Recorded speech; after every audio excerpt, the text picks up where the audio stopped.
All right, everybody, Steve Austin here. It is Thursday, and you know what that means. That means you got everything but the kitchen sink coming at your ass on an audio level. I appreciate you hitting that download button. We're going to let it all fly today with my guest, comedian Gabriel Iglesias, coming right up. But first, time is running out on that special DDP yoga offer that my buddy, my good personal friend, Diamond Dallas Page, set up just for you guys. Dig this. DDP Yoga is a proven workout program that has changed the lives of thousands of people all over the world. With a workout plan dedicated to building strength and developing a healthy lifestyle. If you're struggling to meet your fitness goals, DDP Yoga will help you solve that problem fast. Now, here's what you get with DDP Yoga. You're going to get a grid chart to plan your workouts. You're going to get a nutrition guide. You're going to get a reference poster with the 12 core positions that make up the DDP Yoga workout. Now, you can even download your workouts for exercising on the go because we always on the go. And you can get all of that for a special discounted rate just because you listen to my show. Now, dig this. The Max Pack includes 15 workouts that anyone at any level can perform and see results with. So go to ddpyoga.com/Austin to take advantage of the special offer only available to listeners of my show. Now that is ddpyoga.com/Austin to get this deal. But you better get a move on it because this special offer is only available for a limited time. Dig this. DDP Yoga works. The following program is a podcast1.com production. He started in a small town in Texas.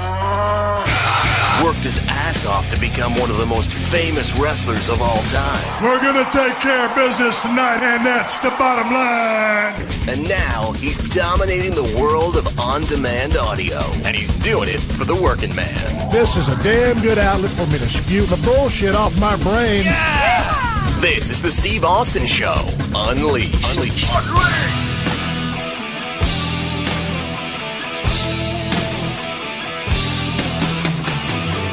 All right, everybody, welcome to the Steve Austin Show, coming to you from the studios here at 316 Gimmick Street, right off the streets of Los Angeles, California. That's right, I'm working from my crib today, waiting on my guest to show up. Hell, before I get to that motherfucker, I weighed in at 266 pounds today. How can that be? The other day, I weighed 264. I don't know. Motherfucker holding some water weight, I guess. Check it out. Last night I was at the Staples Center and got lots of tweets on my Twitter account, Steve Austin BSR, saying, hey, is that you on the front row at the Los Angeles Lakers and the Indiana Pacers game? Yes, that was me. I had a damn good time repping the 361 in the 310 out here in Los Angeles, California. And, I can sit here and shoot the shit and bullshit as much as I want about a lot of other stuff, but I'm so excited about talking to my guest today, Gabriel Iglesias, that I ain't going to run my mouth too much anymore. I want to get this motherfucker in front of a horn, the microphone, and sit there and open up a can of audio whoop-ass with this man. You talk about a funny cat. You talk about a classy cat. You're talking about Gabriel Iglesias. And he's going to come out in just a second. But first, I want y'all to know that if you know anything about me, you know that reading ain't my thing. I ain't a book guy. Everyone I know is writing one, including me. But anyway, I found a way to check out all these books, like Dusty Rhodes' book, Dusty, Reflections of a Wrestling's American Dream, without actually sitting down and reading. How'd I do it? Audible.com. Audible.com is a leading provider of premium digital spoken audio information and entertainment on the internet. Everything's internet these days, people. It's a consumer service that lets you choose the audio versions of your favorite books. Audible.com has a library of over 150,000 titles 150,000 people. You can purchase the individual books, or you can sign up for an Audible listener program, which gives you book credits each month for a low monthly fee. Now, that's savings, people, and it's really easy, too. You see, you download your book choices, and then you can access them on your PC, burn them on the CDs, or upload them to your iPod or other MP3 device. It's quick, it's easy, it's fun, it's affordable, it's entertainment for every single buddy. If you want to listen to it, Audible has it. And guess what? You can get a free audiobook and 30-day trial today by signing up at audiblepodcast.com/Steve. That's audiblepodcast.com/Steve. AUDIBLE podcast.com/Steve. God damn, sitting here with Fluffy. Gabriel Iglesias rolled in with the damn posse on his ass. That's how I do it, man. You guys roll up. I'm always that time. Anytime somebody comes to the house, I'm going to stand out there with my Red Bull just waiting. Okay, see what this motherfucker going to drive up. I'm waiting. These cars passing by. And I said, man, he can't be driving that. He can't be driving that. And then all of a sudden, you said you're 3 minutes away in a text message. Maroon Prius comes up and said, I know this motherfucker ain't going to show up in a Maroon Prius. I'm going to have to open up a can of whoop ass on this motherfucker. And he passed by and said, God damn. I said, thank God Fluffy didn't get out of a goddamn Toyota Prius. And then you come cruising up, and I seen that black 300. I said, shit. I said, this is my man right here. That's how I do it right there. Then you pulled up the gull wing doors. When'd you get them done? Well, I put some Lambo doors on it, and my girl was thrilled. She was really excited. She thinks it's the stupidest thing ever. But I'm like, you know what? Every guy thinks it's cool, and that's what I care about. Yeah, but she goes, I don't want to get in that car. I'm like, fine, don't get in the car. She don't like it that much? It bothers her. She don't like she goes, it looks stupid me putting, exactly. Chicks don't really get it. I got drunk one night on eBay, and I bought 87 El Camino. I bought a bunch of shit on eBay when I was drunk. I don't drink and do eBay anymore. So I got a black and silver 1987 El Camino. It comes from Florida, ships in black and silver, shiny like a motherfucker, in good shape. God damn, I think I went through a couple of ex-wives, but none of them would like to get into that car and drive it because they just don't understand what a cool car is. The Gull Wings, now, was that an expensive addition? Is it easy to do? $1,700, man. You can't beat that. Can they do a Gull Wing on a 95 Ford Bronco? Y'all seen my shit parked out there I saw it parked out in front. Yeah. I saw it parked out front. Yeah, I'm thinking about lowering that bitch and putting some curb feelers on it and making that motherfucker for a street. You know what I'm saying? You've been in Los Angeles way too long, bro. No, but you're from here. You're from the LBC, correct? Long Beach, yeah. Y'all jumped around a little bit, but you ended up in Long Beach. Yeah, I know. I was born in San Diego, but I lived in Long Beach most of my life. Dude, check this out. To my listeners at their crib right now, I'm sitting there waiting on Gabe, and you said you was going to bring some cats by. I didn't know how many cats you was going to bring. All of a sudden, you and the one guy get out the black 300. I didn't see the other car pull up. What was the other car? The car was the Maroon Prius. Was that you? That motherfucker damn got me. Yeah, I right? just cocked the gun. I'm going to shoot a motherfucker right here. I'm trying to remind my manager, I pay you better than that, bro. What were you driving up in? Okay. God damn, I tell you, there's one thing I can't stand. So anyway, but then y'all started congregating. Hey, Joe, you got to leave, man. You got to leave, man. But there was a package. There was like a white package. I said, these motherfuckers brought some dope or something. It ain't dope, man. It brought me a 12-pack of Tall Boy Coors Lights. Brought a, what's that, Patron? A bottle of Patron. Bottle of JD, Jack Daniels. I broke out the shot glasses. I'm drinking a Red Bull. Just started a diet, gluten-free. Oh, yeah. And then motherfucker showed up. DDP got to your ass already. You gotta get off the GMOs, bro. And then Fluffy comes up. He got action figure. He got a little doll that talks. And you can get us all on fluffyguy.com. Fluffyguy.com. You tour like a motherfucker. How many days a year are you on the road? I'm on the road 46 weeks out of the year. Dude, my touring is very close to the schedule that you guys would have had. Right. I'm without on the bumps and the bruises. Without, but being on the road is being on the road. Being on the road is being on the road. But you know what? Everything has its, you're always at airports. You're always at train stations, bus stations, motels, hotels, good places, bad places. You're hanging out with great people. You're hanging out with crappy people. You're trying to get paid. You're trying to chase your money. Like who has it? You're trying to stick to the schedule. You're trying to get some sleep. You can't sleep at the hotel because you got to be up at 4 o'clock in the morning to catch that early morning flight to get to Davenport or wherever the hell they want to send you. So, I mean, it takes us, sometimes you got to take a little extra something to go to sleep. Sometimes you got to take a little something to wake up. And eventually it takes its toll at home. So that's why we're drinking. Dude, you just made me have a flashback to my whole career.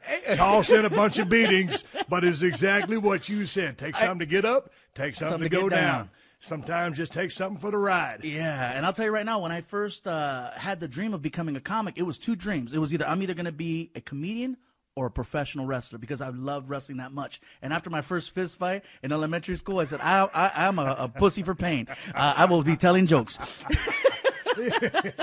It wasn't ever that I liked pain, but, I wasn't funny enough to be a comedian. I was funny enough to tell a few stories at the campfire and make a few cats laugh, but I don't know about getting a bunch of motherfuckers to pay and go to a building and listen to me tell jokes like you do. How do you make all this shit up? Because, man, been watching all your stuff on YouTube, and I know a lot of it is life experiences that you actually went through. But some of this has just got to be a fabrication in your writing. You know what? Every story is based on something that happens, and of course you embellish a little bit just to make it funny and acceptable You for yourself. can't tell no vanilla story up there. And No, because people are going to see right it up through a little it. bit, yeah. Yeah, but I mean, people say, well, how do you come up with these stories? The same way that tomorrow I'm going to say, oh, guess whose house I was at yesterday. I'm very fortunate, and I'm in a position where I get exposed to a lot of cool things, and you can either stay quiet about it or you can talk about it. Right. Not a lot of people have stories about, oh, I just got back from India. I do. Not a lot of people have performed in the Middle East and say, oh, I perform for locals, not just for the troops. And so when you got situations like that and you talk about them, that's what makes it unique. And so, I mean, I think that by putting my personal life out there, instead of trying to be the whole set-up punch guy, I think that's given me the whole appeal of people wanting to see the shows. When did you discover that you could just, make people laugh? Or just when did you really learn how to tell a story? Because you tell a mean-ass story.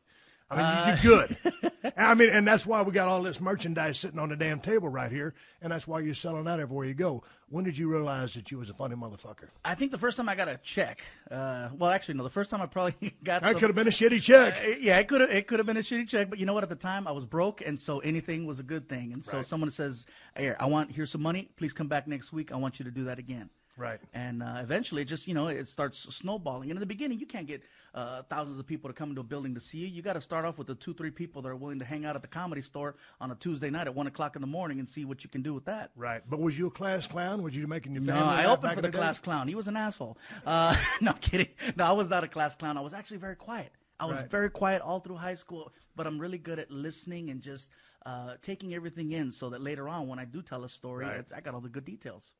So if you're just out, running the streets, doing errands, or coming over here, you always taking information in and say, oh, man, it's, and you can make something out of nothing. I could probably go up on stage tonight and talk about how I got stuck in traffic.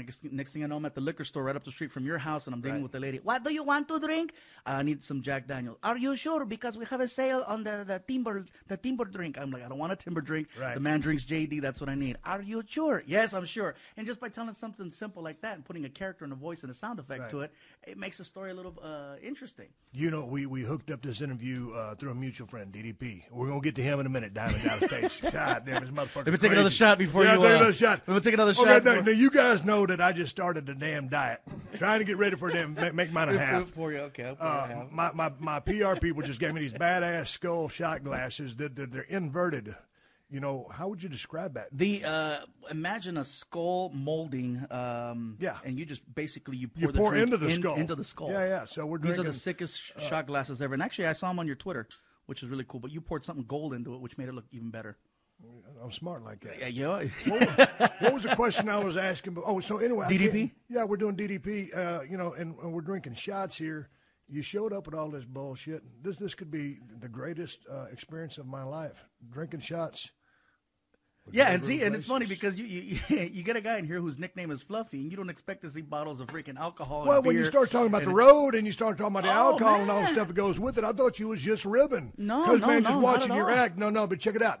When you watch you on YouTube, and he got straight up, got the Hawaiian shirts, nice presentation, good-looking young cat. I'm just thinking, no, dude's probably pretty straight up, and he don't do nothing. So when you show up with all the booze, I'm like, this cat's, he's right up my alley. Your alley's messed up, bro. Because that's my alley too. Well, you see my Bronco, my damn black Suburban out there. You rolling up into the hood, man. You hanging out with white trash today. Let's talk about a little bit more about being on the road. You're 37 now. 37 years old now. I've been doing stand-up for 17 years. So I started right when I was 20. And right out the gate, man, I started getting booked to go to these little holes in the walls. But let's talk about paying dues. And, you know, if you've ever heard my show, man, this is all about the working man. And a lot of people listen to this show going to work or from work or listen while they at work, but trying to pay their bills. And so it wasn't just all the bright lights and all of a sudden you're a big star. No. Talk about paying the dues in the vein of stand-up comedy, because I know the road that I went down. How was it for you?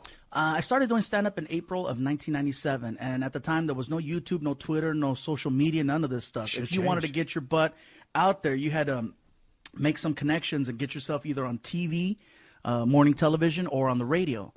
And, you know, if you're in a small town, it's pretty easy to get on morning radio, you know, if you're willing to call in and do some characters and make the guys laugh and be a sidekick. Yeah. But in the beginning, it was really hard. I was taking gigs for nothing. I would drive from L.A. to Sacramento for $50, and then that didn't include my hotel or nothing. I'd pay for my own hotel, pay for my own gas, and basically I was losing money. But I loved it that much that you know what? It wasn't about the money. I just loved doing it, and I loved the feeling.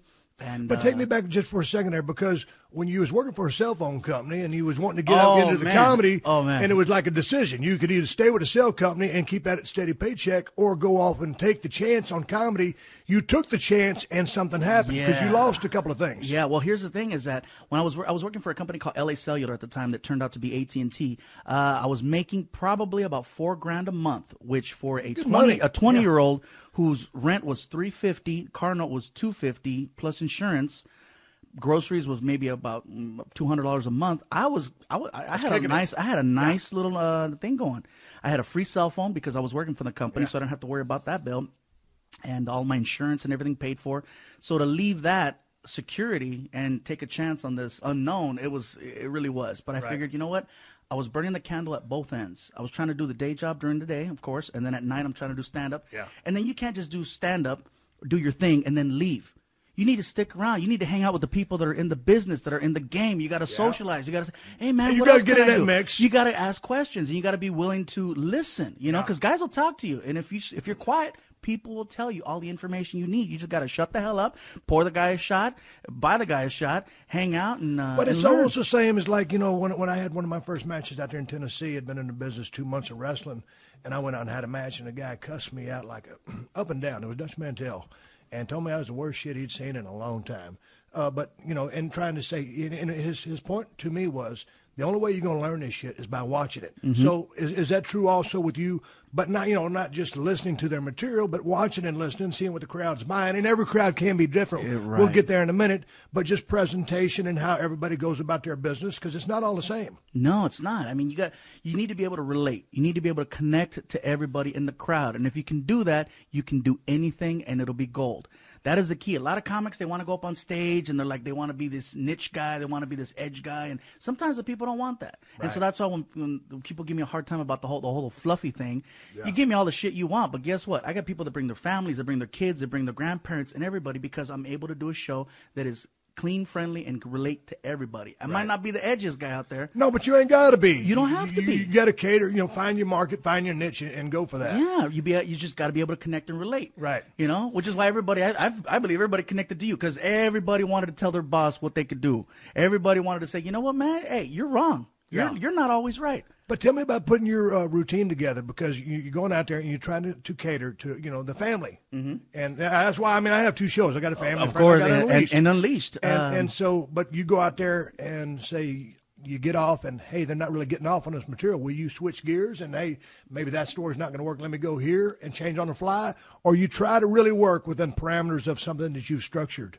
I try my best to put certain stories and bits out there. And if they're not laughing, I'll make fun of the fact that bit didn't work, and that always gets a laugh. And I'll say, you know what? I should have known better. You guys are way too smart for this. What am I doing talking about this? Yeah. And then I'll just go in a totally different vein and start venting about why I'm having a bad day. Right. My girl did this, or my dog did that, and this is what's going on. I'm so sorry, you guys. And then I'll bring it back, and they're like, you know what? Hey, he's one of us, and he's willing to say, hey, this is what's going on. Right.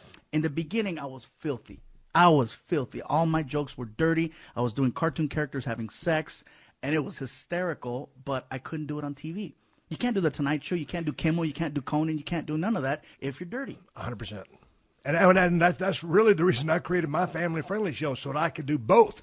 because I can't take, Unleash into Bass Pro Shops or Cabela's and have a little deal right there. So, I did my friendly version. That's what I was going to say when I was telling that story a while ago, and I got sidetracked. We had set this phone call up through our mutual friend, DDP, and then right there, a big bus here in Los Angeles. Buses are everywhere. And all of a sudden, what's the new movie that you're in right now? It's currently in theaters. The Nut Job. The Nut Job. And I'll see right in the middle of the damn bus in the back, Gabriel Iglesias. I said, God damn, I fix to talk this motherfucker. Talk to me about this voice acting, man, because that's a sweet gig. How tough is it? And like, how much prep time you guys got to go in there, and how is laying down that track? Man, I'm going to tell you something right now. Next to stand-up comedy, I love doing voiceover work because it's fun and it's quick. And anytime you can do something and it's quick and you're just in, you're out, you're at Chipotle having lunch at 2:00 instead of being there for freaking 4 or 5 weeks filming something. I did a movie last year called Planes for Disney, and I was able to do the entire movie in 2 days. Yeah. Okay. And this movie that I did, The Nut Job, I did it in 1 afternoon. Right. And it's like, are you kidding me? You go in, they hand you the script. You don't have to memorize anything. You don't have to be dressed nice. Hell, you don't have to shower. Right. You just show up. You do what they ask you to do. You're in, you're out. You don't got to deal with anyone, and it's a beautiful thing. Hey, man, talk to me about all these damn voices and characters you come up with. Because I'm going to listen to you, talk on the YouTube, and I got to go see you live. But how'd you just start creating all this bullshit? And obviously gifted with a unique voice to be able to do that, because voice actors, and there's some damn good ones here in L.A. that do, absolutely. Just straight up commercials and stuff like that, but can change their voices, urban, this, that, whatever. How do you go create these different gimmicks? Well, when I was 10 years old, I was able to do a couple cartoons, and then I hit puberty, and that's when I started doing the whole girl voice because I was just automatic. Right. And I just never forgot how to do that. So all of a sudden I'm talking like this, and Next thing you know, oh my God, it was so crazy. I'm here with Steve Austin. I'm so wet because I spilled a drink. anyway, that's how I get away with being dirty and clean at the same time. Right. So you mixed it. So I'll take it from there. I go from there, and I have a lot of friends, and I'm surrounded by a lot of personalities, and I got a good ear. Right. I have come from a long family of singers and a lot of impersonating singers. They would do cover bands and stuff. So that's where I got that whole being able to mimic people. Right. So 1 second I'm here, and then next thing you know, I'm out in front. Yeah, man, that's that dog. That's that dog Fluffy right there, man. He's a cool player, man. He going inside Stone Cold's house, man. You better be careful, man. I see Mexicans walk in. They don't walk out that motherfucker, man. See, I can cuss because it's in character. It's not me cussing. It's the character. Right. Right. You ever get any flack? I was listening to one of the G. Riley story. Mm-hmm. And you ever get any flack from talking about people or just making fun of different stereotypes? No, because I think they know where it's coming from. I think that if it was coming from a bad place, then I could see people really getting mad. But G. Riley goes on the road with me. We did a show last night, and we're actually doing a show tonight together. So we're real friends. And for anybody that's wondering who G. Riley is a buddy of mine, and I played he's black. I played it's like, With a name like G. Riley, I wonder. I played a practical joke on him where I bought him a gift basket, but I made it a racist gift basket. That's one of the stories I wanted you to tell. The racist gift basket. I basically, it's like a 20-minute story, but my buddy Martin and I went to the store, and as a practical joke, we got a gift basket, and we filled it full of stereotypical But it's straight things. up shoot. It's truth. Oh, yes. Okay, go ahead. This actually happened. We put like watermelon in there, malt liquor, Kool-Aid, fried chicken. We filled it up with everything, and we had it delivered by a black girl at the front desk at the hotel. And he lost it, and we wound up knocking on the door, and he found out, oh, you guys got me. And when that story came out on TV, Steve, oh, my God, I started catching, not flack, but anytime I put stories out on TV, sometimes people want to do stuff. Like, for example, you're Steve Austin. I brought you a 12-pack of beers and drinks because that's people know that. Like earlier in the week, you said, should I have some chocolate cake ready? Because people start finding out what your thing is. And so when I started doing this whole racist gift basket thing, people started bringing me Mexican racist gift baskets. And so it started off here in LA where I had guys bringing me gift baskets with Coronas and Raider stuff in it, and they're like, hey, homie, I brought you a racist gift basket. And it was only Mexicans doing it. And I'm like, but we're the same race. And they're like, hey, fuck it, hey, just drink it. I'm like, good point, I'll just drink it. Now, the more East Coast and the more down south we started performing, the more creative the baskets started getting. Yeah. And so sure enough, we're in Mobile, Alabama, and I do the story about the racist gift basket. And a guy winds up bum rushing the stage with an actual basket. And he's yelling at me from the crowd. He's like, open it! I got this for you. And I'm like, well, sir, we're in the middle of a show. Open it. I said, I promise you'll open it after the show. I want to see your face when you open it. I said, sir, and it felt really awkward because the crowd is not sure. Is he part of the show? Is he not part of the show? And they have no idea I'm not affiliated with freaking Duck Dynasty in the front row, you know? So next thing you know, I lose the crowd because he starts getting the people behind him. He starts getting the crowd to chant, "We want to see your face! We want to see your face!" Next thing you know, I'm on the ground. I'm opening up the gift basket. And this guy took it to the next level. I started pulling out gardening tools, an actual little rake, a shovel, a mini leaf blower toy, Home Depot gift cards. I pull out a soccer ball, and I go, "A soccer ball?" I go, "It says Puerto Rico." "They ran out of Mexico, son of a bitch." Next thing I know, I'm pulling out an actual application for citizenship. This guy took it to the next level. The crowd starts dying. They think this is the funniest thing ever. So I said, "Thank you, good night." I got off on the big roar, and I just got off the stage, and I went back in the showers, and I was so pissed off that I lost control of the crowd. And we're leaving the show that night. And we're walking towards the tour bus. And as we're walking to the tour bus in the parking lot, 2 hours later, I hear, "Fluffy! Fluffy! Fluff, fluff, fluff, fluff, fluff, fluff, fluffy!" I'm like, is he hog calling me? It was the guy. Right. And he walks up to me and he goes, "Listen, man, I know you're mad as hell for what happened. I didn't mean to interrupt your show like that. I'm just a big fan, and I saw what you did with your buddy G. Riley. It was funny as hell. I was watching on TV. You gave your colored friend all them fried chicken and watermelon, and I wanted to laugh really hard, but I was in a bar and it was full of black people, and you can't just do that because they get all pissy with you. Anyway, you seemed like a good person. I felt that I could do that to you, and I'm sorry." And I felt bad. I'm like, I'm a dick. I'm like, I'm getting mad at the guy doing the same thing to me that I did to G. And he asked for a picture, and I said, "Sure, let's take a picture." And he puts his arm around me, and as we're getting ready to take the picture, he goes, "Hey, hold up that application so they can see it." I'm like, "You Hey, are you thinking now, this motherfucker pushing it a little too much here? He got me, though, man. Yeah. And so I was like, all right, I get it. It's cool. So, yeah, sometimes things backfire on me, but it's always a good story in the end. You got to have a good memory to remember everything that you see and put it all together. How do you go about, your stories, they just flow seamlessly. And I know this, to me, just looking at you, it looks like it's a talent because you ain't just sit down and learn this shit over and over and over again. It's repetition. It's just one of those trial and error. You do something. If it works, if it doesn't work, tweak it. Try it again tomorrow. See if it works. If that doesn't work, tweak it. But if you try it one time and you get a laugh from it, and it doesn't work again, you got to find a way to tweak it and find a way to redo it the way you did it the first time. Do you ever go out and it's like, going out to a wrestling ring? Sometimes you're out there with a good dance partner, but you just have a shitty match. Or, it's watching a cat, one of the greatest baseball players of all time, and they strike out 4 or 5 times in one game. Or a badass running back having a shitty game, and he's one of the best in the game. Mm-hmm. Do you ever go out and just have, a show, and you always want to hit a grand slam, but sometimes you hit a double, a single, a triple, and then there's that home run grand slam. Does that happen to you? Yes, it does. Fortunately, now whenever I have my shows, it's like it's my crowd there to see me, Correct. And they have certain expectations, and as long as I do what they came to see, it should be a good time. Right.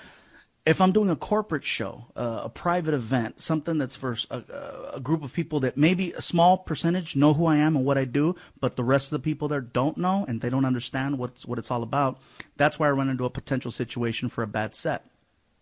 I got asked to do a show for an organization that's very similar to PETA. Yeah. Okay? Now, I was at the Laugh Factory here in Hollywood, and it was cool. Jay Leno was on the show. Another comedian named Tom Papa was on the show, and it was myself. So Jay goes up there and he's doing Jay, everybody, and then he's talking about cats, and then Tom Papa goes up there and he starts making fun of Jay Leno talking about cats, which gets everybody riled up and they're all excited. And then I go out there and I was doing really good. And then I started talking about how I have chihuahuas. And I said, yeah, I got a chihuahua, and he was on my bed, and he peed on my pillow. I said, I was so mad at him, I kicked him off the bed. And some lady in the crowd goes, "He kicked his dog." And all hell broke loose after that. They're like, he's abusing his dog. He kicked the dog. I'm like, I did not kick the freaking dog. There's people from the news in the crowd that I recognize. James Velez Mitchell, I think, was in the crowd. Yeah. And I'm just like, oh, my God. Velez Mitchell was in the crowd? It was in the crowd, and I'm like, oh, my God. This wasn't during the Jody Ayers trial. Yeah, right? So next thing you know, the crowd turns on me, and I get off stage. Are you shitting me? Oh, yeah. They're like, he's abusing his dog. Somebody should take his dogs. And I'm like, oh, my God. Are you kidding me? And I was there as a friend to Carol Leifer, who asked me to do the show. And it backfired ugly. Man, I got a couple of Labradors running around here. If you kick one of them motherfuckers, we're going to have they'll take your legs. Hey, dig this. You know a little bit about tortillas, right? A little bit. I got to ask you a question. See, dude, I just started an eating program. All right. And so the dude You don't mind if told I me- have a little bit more here for the... Pour me a half. Okay, there we go. I'm doing shots right here with goddamn Fluffy. I'm on a diet. I got some fucking tortillas. And, dude, Mexican food is my favorite food in the world. I wrote a book, and that's in my book. If I was going to be executed tomorrow, Mexican food would be my last meal. So I got these tortillas that the dude that helped me with my eating program told me to get. And it's Ezekiel sprouted grain tortillas. And I just made one of these motherfuckers a while ago. And I put some chicken and some cottage cheese and a couple other gimmicks in there for the health part of it. And these things, I guess, the way they're supposed to digest in your system, it's a slow digesting carb or something. But anyway, the stomach's turned into like a brick. And so it's Ezekiel 4.9. And it's I put my reading glasses on. It says, as described in the Holy Scriptures, take also unto thee wheat and barley and beans and lentils and millet and spelt, and put them in one vessel and make bread of it. Ezekiel 4.9. That's a shoot. You see it? It was written right there. I see that. These motherfuckers are harder than fuck. Now, there's 6 of them when I bought this thing, and now there's 3 left. So I've done 3 of these hard motherfuckers. And so I don't know who Ezekiel was. This is back in the day. But the cat must have some strong-ass teeth to eat these motherfuckers. Well, first of all, that was not made by a Mexican. It couldn't have been. No way. Because these are the worst tortillas I've ever eaten. There's Now, I don't mean to ingredients. give. I didn't give the brand name. These are just Ezekiel tortillas. Dude, what the fuck? And they're twisting your system up. So I'm throwing these away. They're hard as But you know what? Here's the deal. You brought me a 6-pack. I mean, you got Jack Daniels. We're drinking Patron. I got an action figure. I got a fluffy doll. I got a Chico stick. Now, is that because I'm white? Are you Mexican? Hey, man. Hey, I'll split it with you. Okay. I'll arm wrestle you for it. So I'm going to give these Ezekiel tortillas to you. My newfound amigo. This motherfucker bought me the best merchandise that anybody's ever given me, and all I can offer him back is 3 Ezekiel 4.9 tortillas. Don't worry, man. You let me use your bathroom, which is which was very, very impressive. Hell yeah. Fluffy 316 says I just blew up your toilet in your hallway. That's the bottom line because Ezekiel 4.9 says so. Swinging tequila for the funny man right here. Shot of Patron with my man Fluffy. I think me Ain't and no my lie. wife- These tortillas are harder than DDP Yoga level 3. Dude, but here's the These are- deal. Where do you put those things in a microwave? Because you put them 30 seconds and they turn into a brick. What's happening? Kristen? Yeah. Hi. Oh, you can close those doors if you want to. This is Gabriel and all his entourage. I thought they was doing a drug deal in the parking lot. No, that's Fluffy, and it's got the gold wing doors. Hey, I had a 300 SRT. All this is being recorded. I don't give a fuck. This is how the Steve Austin show rolls. You can shut them doors. Those doors, look at those guys. Look at those doors, guys. See them? They're sliding closed, glass doors. We went into a dealership in Santa Monica, California, and we ordered those motherfuckers. And they said it's going to be about 6 to 8 weeks, whatever it was, to get in. And about 4 months later, there come the doors. And we kept calling in saying, hey, when are we going to get these doors? They were just ordering them there from the factory. Y'all was going to put them together and come install them. Well, they're being made over in China. Nice. Well, fuck, if I'd known they were going to be made in China, I could have, I would have went somewhere else. Yeah, you could have gone 2 blocks over, man. I saw the guys making them. Yeah, so goddamn. So anyway, those doors right there are all the way from China. Will you sign one before you leave? Absolutely. I'm kidding you. Hey, where was I going to go with this? I had a point I was going to make. Oh, our illustrious friend, DDP. Yes.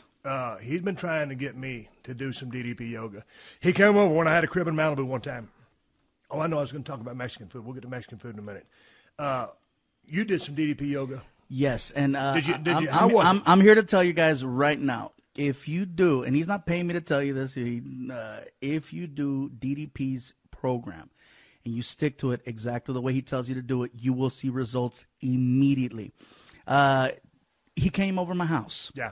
Came over my house. This the refrigerator story? Yeah, guts my fridge, guts my pantry, takes me over No, to but Trader see, when he Joe's. starts doing that, then the motherfucker's ruthless. No, he is. He totally comes But in. I bet you like me, because when you buy something like these Ezekiel tortillas, there's 3 of them left. Now, I considered eating the last 3 just because I paid for them. I can't just throw shit away. So when he's plucking all this shit out of your refrigerator, you're like sweating bullets, like, Yeah, the whole time you're like, man, you can't just. Okay, you that's can't just do $1.49, it. Yeah. $2.63, $5. 2 for 6. You know, and when I knew he was coming over, there was certain stuff that I hid that he didn't know about that You I hid. ran some stuff on oh, him? yes, I did.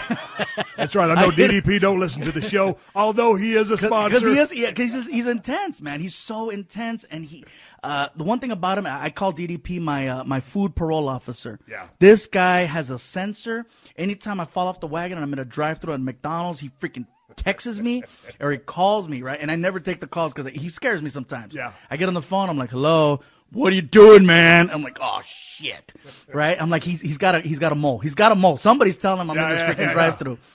But he comes over the house, and yeah, man, he's ruthless, you know. And he goes, look, man, I'm gonna come over. I'm gonna help you, but you gotta be willing for me to help you. Are you willing? And I'm like, I'm willing. You know, and even then you're getting punked. So then he comes over and guts the fridge, and then he drags me over to Trader Joe's, and we spent about $400, and he's telling me about GMOs and gluten and what it can do to you and your body and your nutrition. And it's very scary when you break everything down, but at the same time, you're like, you know what? Ezekiel 4.9 tortillas don't taste that good. Hey, man, fuck 4.9 tortilla. Let's go back to Trader Joe's. You love Trader Joe's just like I do. I want that motherfucker to build a bigger parking lot. God damn. Shit. Before we start, shit. Yeah, give me a hell yeah if I'm speaking the truth. Hell yeah! Big Gabe and his posse. Oh, they know I'm laying the truth down right here. So check it out. Gabe just bought him a house down there in San Antonio, and so they got a Trader Joe's down there. Now, we here in California, we used to Trader Joe's, but it's new down there. It's very new. So these motherfuckers want to come in there and just walk the aisles up and down and just look. And they ain't shopping. They ain't got a goddamn thing in the basket. They just looking. Of course, man, I come in. You know, I'm down there for deer season. So we roll in, you know, to Trader Joe's. My wife, man, she got everything memorized because every store's the same. She's pushing her damn basket in and out. She knows what the fuck we're going to get. And these motherfuckers, I'm out there trying to circle that damn parking lot like a shark trying to find a place to park a pickup truck. So, Trader Joe, for the love of God, I'm sitting here with Gabriel Iglesias and his posse begging you, pleading with you, build a bigger fucking parking lot. All right, let me stop you right there for a second, Gabriel. We're going to pick this right up after I show my sponsors a little bit of love, like TaxAct.com. Hey, people, tax season is right around the corner, and filing your federal taxes with TaxAct.com is easy, it's fast, and it's free. TaxAct.com. You know, y'all got this. You can start anywhere and finish anytime on your computer, your smartphone, or your tablet. TaxAct.com will guide you every single step of the way. At TaxAct.com, federal returns are free to prepare, free to print, and free to e-file. And they've been helping people file taxes for over 10 years. These folks know what they're doing. So at TaxAct.com, you save money and get your maximum refund guaranteed with no restrictions. You go online to TaxAct.com/Steve today. That's TaxAct.com/Steve. The working man got to pay their taxes. Have you ordered your Steve Austin Audio Whoop-Ass t-shirts yet? They're available right now at PodcastOne.com. Just click on the store link. It's a perfect way to ring in the new year. And check this out. It's a black t-shirt, so it's a good color for everyone. And if you spill food on it, no one can see it. So get your shirt right now at PodcastOne.com. Just click on the store link.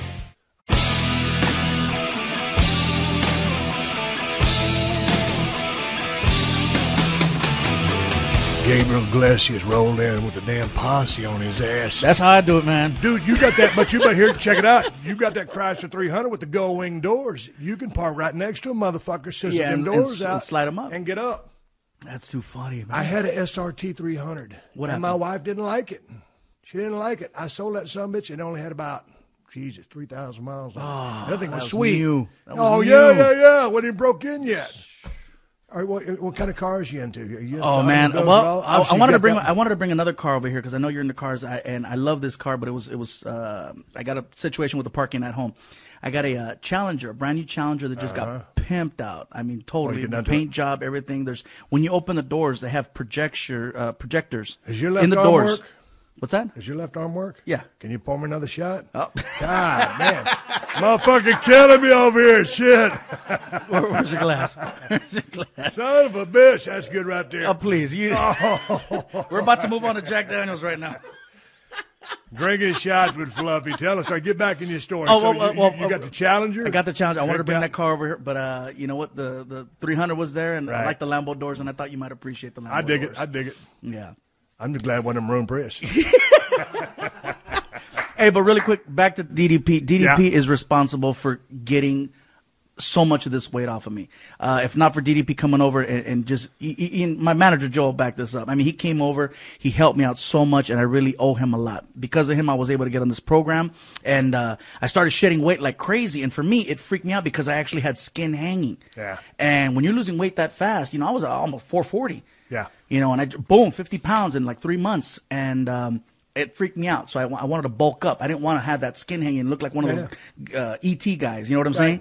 So I started lifting weights, and then DDP's hit me up. He goes, "What are you doing, man?" I go, look, man, your program works. I'm getting stronger, more flexible, but I need to bulk up. I can't have this skin hanging off of me. Otherwise, I'm going to wind up having to get a surgery. And so I'll tell you guys right now, if you stick to that diet program and you do what he tells you to do, you're going to lose weight. You are going to lose weight. Have you always been a big dude? I've always been a big dude ever since I was a little kid. I've always been overweight. At my highest, I got it to 440, and now I'm 110 pounds lighter. And I'd keep losing weight, but Jack in the Box is a motherfucker. Hey, man, and see, here's the danger, because I've been there and done that. Oh, my God. Every week they come out with something new. I swear, Jack smokes weed. He really does. Man, that's somebody. He's got a hell of a damn cook in there. But here's the thing. You get a little bit hungry on the road, and you got all the good intentions, and then maybe you got a designated driver, and you got a little bit of